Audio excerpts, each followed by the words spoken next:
তামিলের fantasy horror ঘরানার নতুন ছবি আগাথিয়া অ্যাঞ্জেল ভার্সেস ডেভিল, যেটি পরিচালনা করেছেন তেলেগু নির্মাতা পি.এ. বিজয়।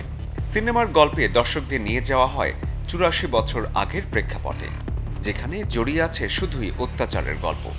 এমন প্রেক্ষাপটেই তৈরি আগাথিয়া অ্যাঞ্জেল ভার্সেস ডেভিল, যার প্রধান নারী চরিত্রে আছেন রাশি খান্না, আর আগাথিয়া ছবির নাম ভূমিকায় আছেন জিভা।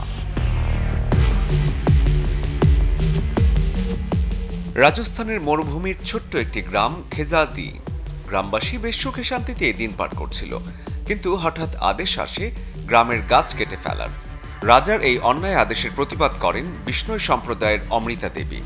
ঘটনা প্রবাহে অমৃতা দেবী সহ তার ৩ কন্যাকে হত্যা করা হয় রাজার নির্দেশে।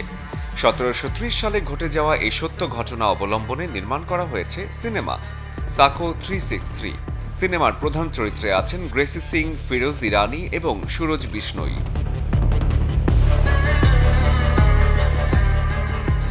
নাগরিকত্ব সংশোধন আইন নিয়ে ২০২০ সালে ভারতের দিল্লিতে ঘটেছিল দাঙ্গা।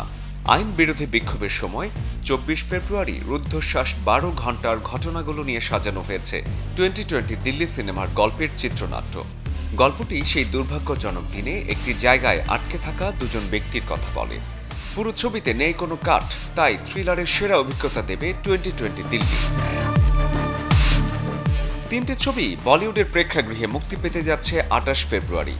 এখন দেখার অপেক্ষা দর্শক কোন ছবিটিকে লুফে নেয়। শরীফুল হক, চ্যানেল 24।